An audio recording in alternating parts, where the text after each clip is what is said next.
ಸೌಜನ್ಯ ಪ್ರಕರಣಕ್ಕೆ ಇದೀಗ ಮತ್ತೊಂದು ಮೇಜರ್ ಟ್ವಿಸ್ಟ್ ಸಿಕ್ಕಿದೆ. ವಿಠಲ್ ಗೌಡ ಅವರ ಮೇಲೆ ಉದಯ್ ಜೈನ್ ಗಂಭೀರ ಆರೋಪ ಮಾಡಿದ್ದಾರೆ. ಸೌಜನ್ಯ ಮಾವ ವಿಠಲ್ ಗೌಡ ಅವರ ವಿರುದ್ಧವೇ ಉದಯ್ ಜೈನ್ ಗಂಭೀರವಾದ ಆರೋಪ ಮಾಡಿರುವುದು. ಸೌಜನ್ಯ ರೇಪ್ ಅಂಡ್ ಮರ್ಡರ್ ಕೇಸ್ನಲ್ಲಿ ಉದಯ್ ಧೀರಜ್ ಮಲ್ಲಿಕ್ ಜೈನ್ ವಿರುದ್ಧ ಸೌಜನ್ಯ ಕುಟುಂಬಸ್ಥರು ಆರೋಪ ಮಾಡುತ್ತಿದ್ದಾರೆ.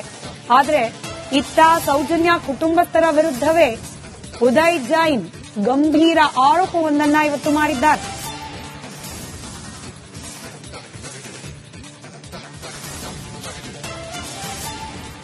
ಕೇರಳ ವ್ಯಕ್ತಿಯನ್ನ ಕೊಲೆ ಮಾಡಿದ್ರ ವಿಠಲ್ ಗೌಡ. ಸೌಜನ್ಯ ಮಾವನ ವಿರುದ್ಧ ಉದಯ್ ಜೈನ್ ಇಂಥದ್ದೊಂದು ಗಂಭೀರ ಆರೋಪವನ್ನ ಮಾಡ್ತಿದ್ದಾರೆ.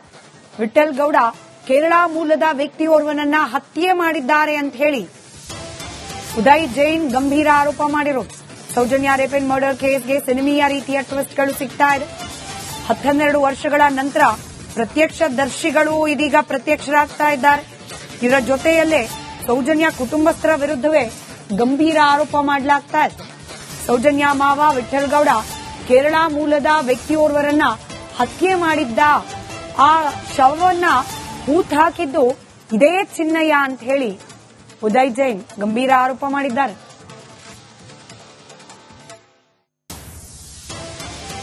ಸೌಜನ್ಯ ತಾಯಿ ಕುಸುಮಾವತಿ ಅವರು ಎಸ್ಐಟಿಗೆ ಈಗಾಗಲೇ ದೂರು ನೀಡಿದ್ದಾರೆ. ಅದಕ್ಕಿಂತ ಮೊದಲು ಅವರು ಈ ಹಿಂದೆ ಸಾಕಷ್ಟು ಜನರ ಹೆಸರನ್ನು ಹೇಳಿ ಅವರ ವಿರುದ್ಧ ಆರೋಪ ಕೂಡ ಮಾಡಿದ್ರು. ಅದರಲ್ಲಿ ಉದಯ್ ಜೈನ್ ಅವರು ಕೂಡ ಒಬ್ರು. ಸದ್ಯ ಉದಯ್ ಜೈನ್ ಅವರು ಎಸ್ಐಟಿ ಕಚೇರಿಗೆ ಬಂದಿದ್ದಾರೆ. ಅವರು ನಮ್ಮ ಜೊತೆ ಇದ್ದಾರೆ, ಅವ್ರ ಜೊತೆ ಮಾತಾಡ್ಸ್ಕೊಂಡು ಹೋಗೋಣ. ನಿಮ್ಗೆ ಎಸ್ಐಟಿ ಅಧಿಕಾರಿಗಳು ನೋಟಿಸ್ ಕೊಟ್ಟು ಕರೆದದ ಅಥವಾ ಫೋನ್ ಕಾಲ್ ಮೂಲಕ ಕರೆದದ? ಯಾವ ರೀತಿಯಾಗಿ ಕರೆದದ್ದು? ನಮ್ಗೆ ನಿನ್ನೆ ಫೋನ್ ಅಲ್ಲಿ ಕರೆದ್ರು. ಏನು ಇದನ್ನು ನೋಟಿಸ್ ಏನು ಕೊಡ್ಲಿಲ್ಲ. ಫೋನ್ ಅಲ್ಲಿ ನಿನ್ನೆ ರಾತ್ರಿ ಕರೆದ್ರು. ನಿನ್ನೆ ರಾತ್ರಿ ಫೋನ್ ಮಾಡಿ ಹೇಳಿದ್ರು ಇವತ್ತು ನಾಳೆ ಬರ. ನಾನು ಹೇಳಿದೆ ನಾನು ಬೆಳ್ತಾಣಿಲಿದ್ದೇನೆ, ನಾಳೆ ಇವತ್ತೇ ಬರ್ತೇನೆ ಅಂತ ಹೇಳಿದೆ. ನಂಗೆ ಅಂದ್ರೆ ಹೌದಾ ಅಲ್ವಾ ಅವರು ಪೊಲೀಸ್ನವರು ಅಥವಾ ಬೇರೆ ಯಾರ, ನಂಗೆ ಒಂದು ಮಾಹಿತಿ ಬೇಕಲ್ಲ. ನಾನು ನಿನ್ನೆ ಬಂದು ಮಾತಾಡಿ ಹೋಗಿದ್ದೇನೆ. ಬುರುಡೆ ಪ್ರಕರಣಕ್ಕೆ ಕರೆದಿರ್ಬೋದು ಅಥವಾ ಸೌಜನ್ಯ ಪ್ರಕರಣಕ್ಕೆ ಕರೆದಿರ್ಬೋದು, ಏನ್ ಅನಿಸ್ತದೆ ನಿಮ್ಗೆ? ಇದು ನಮ್ಗೆ ಇದಕ್ಕೆ ಸಂಬಂಧ ಇಲ್ಲ ಬುರುಡೆಗೆ. ಈಗ ಬುರುಡೆ ರಾಶಿಯ ಸ್ವಲ್ಪ ಇದು ರೇಂಜ್ ಸ್ವಲ್ಪ ಹೆಚ್ಚಿಗೆ ಹೋಗಿದೆ ಅಲ್ವಾ, ಅದನ್ನು ಸ್ವಲ್ಪ ಡೌನ್ ಮಾಡಲಿಕ್ಕೆ ಈ ಸೌಜನ್ಯ ತಾಯಿ ಮುಖಾಂತರ ಒಂದು ಕಂಪ್ಲೇಂಟ್ ಕೊಟ್ಟು ಆದ್ರೆ ಎಂತ ಆಗುತ್ತೆ, ಆಗ ಮನಸ್ಸಿನ ಜನರಿಗೆ ಗೊಂದಲ, ಅದನ್ನ ಸ್ವಲ್ಪ ಮರೆಮಾಚಿ ಬುರುಡೆಯ ರಾಶಿಯನ್ನು ಮರೆಮಾಚಿ ಈ ಸೌಜನ್ಯ ಕೇಸನ್ನು ಸ್ವಲ್ಪ ಮೇಲೆ ಇಳಿಯುವಂತ ಇವರು ಪ್ಲಾನ್ ಇರ್ಬೋದು ಅಂತ ನಂದೊಂದು ಭಾವನೆ. ಕುಸುಮಾವತಿ ಅವರು ನಿಮ್ಮ ಹೆಸರು ಹೇಳೋ ಜೊತೆಗೆ ಮತ್ತಿಬ್ಬರ ಹೆಸರು ಕೂಡ ಹೇಳಿದ್ರು. ಅವರನ್ನು ಕೂಡ ವಿಚಾರಣೆಗೆ ಇವತ್ತು ಕರೆದಿದ್ದಾರಾ? ನಿಮ್ಗೆ ಏನಾದ್ರು ಮಾಹಿತಿ ಇದೆಯಾ ಬಗ್ಗೆ? ಹೌದೌದು, ನಂಗೆ ನಾನು ಸಹ ಫೋನ್ ಮಾಡಿ ಕೇಳಿದ್ದೇನೆ. ಇವತ್ತು ಬೆಳಿಗ್ಗೆ ಫೋನ್ ಮಾಡಿ ಕೇಳಿದ್ದೇನೆ. ಅದಕ್ಕೆ ಅವರು ಇನ್ನೊಬ್ರು ಧೀರಜ್ ಕೆಲ್ಲ ಅಂತ ಅವ್ರು ಹೇಳಿದ್ರು. ಹೌದೌದು, ನನ್ನನ್ನು ಮಧ್ಯಾಹ್ನ ಬರ್ಲಿಕ್ಕೆ ಹೇಳಿದ್ದಾರೆ. ಹಾಗೆ ಅವ್ರು ಸಹ ಬರ್ಬೋದು. ಚಿನ್ನಯ್ಯ ಒಂದಷ್ಟು ವಿಡಿಯೋಗಳಲ್ಲಿ ನಿಮ್ಮ ಹೆಸರು ಕೂಡ ಹೇಳಿದೆ. ಅಂದ್ರೆ ಆತನ ಸಂದರ್ಶನದಲ್ಲಿ ಚಿನ್ನಯ್ಯನ ಪರಿಚಯ ಇದೆಯಾ? ಆತ ಏನ್ ಮಾಡ್ತಾ ಇದ್ದ ನಿಮ್ಮ ಪ್ರಕಾರ? ನಾನು ಅವನು ಹೇಳಿದ ವಿಡಿಯೋವನ್ನು 3 ವಿಡಿಯೋಲಿ ನಾನು ಪೂರ್ತಿ ನೋಡ್ಲಿಲ್ಲ. ಆದ್ರೆ ನಮಗೂ ಅವನು ಪರಿಚಯ ಅಂದ್ರೆ ನನ್ನ ಅಲ್ಲಿ ಆಟೋ ಬಾಡಿಗೆ ಮಾಡೋದು. ಆ ಟೈಮಲ್ಲಿ ಅವನು ಸಹ ಅಲ್ಲಿ ಇದ್ದ, ಕೆಲಸ ಮಾಡ್ಕೊಂಡಿದ್ದ. ನಾನು ಅವನಿಗೆ ಅಂದ್ರೆ 10 ರೂಪಾಯಿ ದುಡ್ಡು ಕೊಟ್ರೆ ಅವನಿಗೆ ಬೇಕಾದ ಅದೇ, ಅವನಿಗೆ ಎಲ್ಲರ ಹತ್ರ ದುಡ್ಡು ಗೆಲ್ತಾ ಇದ್ದ. ಅವನು ನಂಗೆ ಪರಿಚಯ ಇದೆ. ಅವನು ಏನು ಅಲ್ಲಿ ಶವ ಹೂತಾಗ್ತಿದ್ನ ಹೇಗೆ ಅಂತ? ಅವರ ಅಂದ್ರೆ ಅಲ್ಲಿ ಹೊಳೆ ಹತ್ರ ಕಸ ಎಲ್ಲ ತೆಗೆಯುವುದು, ಹೊಳೆ ಹತ್ರ ಸಾಯಂಕಾಲ ಎಲ್ಲ ಇದೆಲ್ಲ ತೆಗೆಯುವುದು, ದುಡ್ಡು ತೆಗೆಯುವುದೆಲ್ಲ ಅದೆಲ್ಲ ಮಾಡ್ತಿದ್ದ.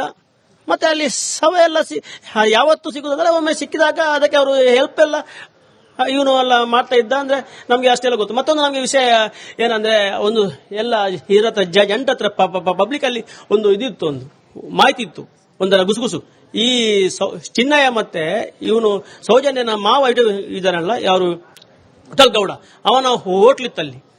ಹೋಟ್ಲ ಹತ್ರ ಒಬ್ಬ ಕೇರಳದವರು ಒಬ್ಬರ ಯಾರ ಕೆಲಸ ಮಾಡೋವರಿಗೆ ಸಂಬಳ ಕೊಡುವ ಚರ್ಚೆಯಲ್ಲಿ ಇವರು ವಿಠಲ್ ಗೌಡ ಹೊಡೆದಾಗ ಬೇಕಂತಲ್ಲ, ಹೊಡೆದಾಗ ಸತ್ತ ಅವನು ಬಾಡಿ ತೀರೋಯ್ತು. ಆ ಹೆಣವನ್ನು ಚಿನ್ನಯ್ಯನ ಹತ್ರ ಇವನು ಯಾರು ಹುಡುಗಿಯ ಸೌಜನ್ಯನ ಮಾವ ವಿಠಲ್ ಗೌಡ ಉಳಿಸ ಅಂತ ಒಂದು ಅಲ್ಲೆಲ್ಲ ಮಾಹಿತಿ ಇತ್ತು, ಎಲ್ಲ ಒಂದು ಮಾತು ಬರ್ತಾ ಇತ್ತು. ಎಲ್ಲ ನೀವು ನೋಡಿದ್ರೆ ಏನಾದ್ರು? ಇಲ್ಲ, ನಾವು ನೋಡ್ಲಿಲ್ಲ.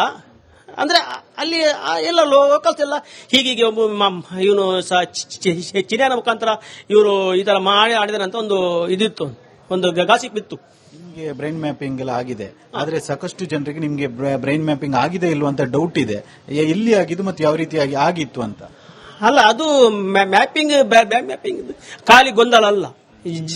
ಪಬ್ಲಿಕ್ ಜನರಿಗೆ ಖಾಲಿ ಇದು ಮ್ಯಾಪಿಂಗ್ ಗೊಂದಲ ಅಲ್ಲ. ಆ ಮ್ಯಾಪಿಂಗ್ ಆಗಿಲ್ಲ ಅಂತ ಹೇಳಿದ್ದು ಯಾರು ಗೊತ್ತು?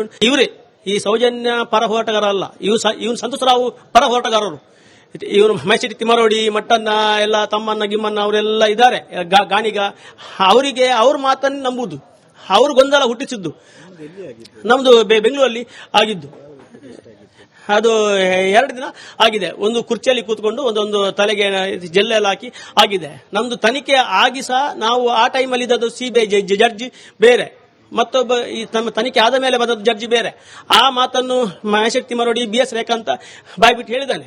ಇವನು ಶಿವಾನಂದ ಪೆರ್ಲಾ ಮತ್ತೆ ನಮ್ದೆಲ್ಲ ತನಿಖೆ ಆದ ಮೇಲೆ ನಾವು ಅದಕ್ಕೆ ನಮ್ಮನ್ನು ಸಾರೋಪಿ ಅಂತ ಅವರು ಮಾಡಿಸಿದ್ದಾರೆ.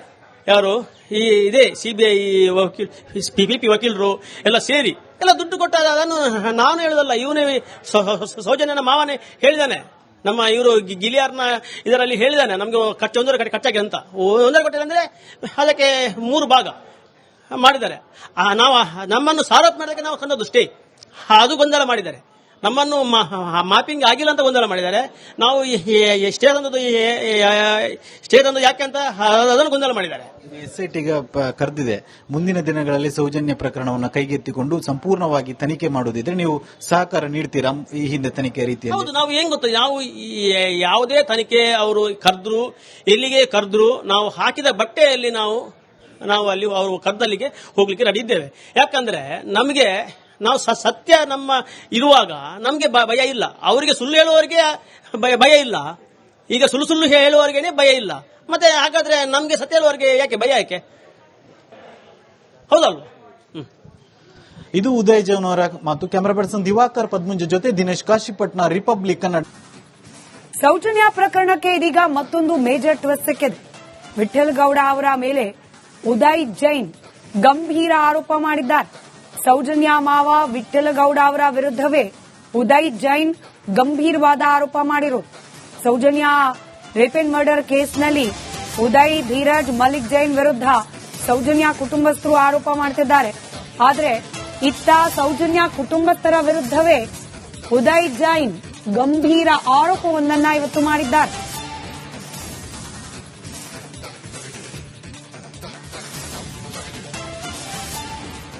ಕೇರಳ ವ್ಯಕ್ತಿಯನ್ನ ಕೊಲೆ ಮಾಡಿದ್ರ ವಿಠಲ್ ಗೌಡ. ಸೌಜನ್ಯ ಮಾವನ ವಿರುದ್ಧ ಉದಯ್ ಜೈನ್ ಇಂಥದ್ದೊಂದು ಗಂಭೀರ ಆರೋಪವನ್ನ ಮಾಡ್ತಿದ್ದಾರೆ. ವಿಠಲ್ ಗೌಡ ಕೇರಳ ಮೂಲದ ವ್ಯಕ್ತಿಯೋರ್ವನನ್ನ ಹತ್ಯೆ ಮಾಡಿದ್ದಾರೆ ಅಂತ ಹೇಳಿ ಉದಯ್ ಜೈನ್ ಗಂಭೀರ ಆರೋಪ ಮಾಡಿರೋದು. ಸೌಜನ್ಯ ರೇಪ್ ಅಂಡ್ ಮರ್ಡರ್ ಕೇಸ್ಗೆ ಸಿನಿಮೀಯ ರೀತಿಯ ಟ್ವಿಸ್ಟ್ಗಳು ಸಿಗ್ತಾ ಇದೆ. 12 ವರ್ಷಗಳ ನಂತರ ಪ್ರತ್ಯಕ್ಷದರ್ಶಿಗಳು ಇದೀಗ ಪ್ರತ್ಯಕ್ಷರಾಗ್ತಾ ಇದ್ದಾರೆ. ಇದರ ಜೊತೆಯಲ್ಲೇ ಸೌಜನ್ಯ ಕುಟುಂಬಸ್ಥರ ವಿರುದ್ಧವೇ ಗಂಭೀರ ಆರೋಪ ಮಾಡಲಾಗ್ತಾ ಇದೆ. ಸೌಜನ್ಯ ಮಾವ ವಿಠಲ್ ಗೌಡ ಕೇರಳ ಮೂಲದ ವ್ಯಕ್ತಿಯೋರ್ವರನ್ನ ಹತ್ಯೆ ಮಾಡಿದ್ದ, ಆ ಶವವನ್ನ ಹೂತ್ ಹಾಕಿದ್ದು ಇದೇ ಚಿನ್ನಯ್ಯ ಅಂತ ಹೇಳಿ ಉದಯ್ ಜೈನ್ ಗಂಭೀರ ಆರೋಪ ಮಾಡಿದ್ದಾರೆ.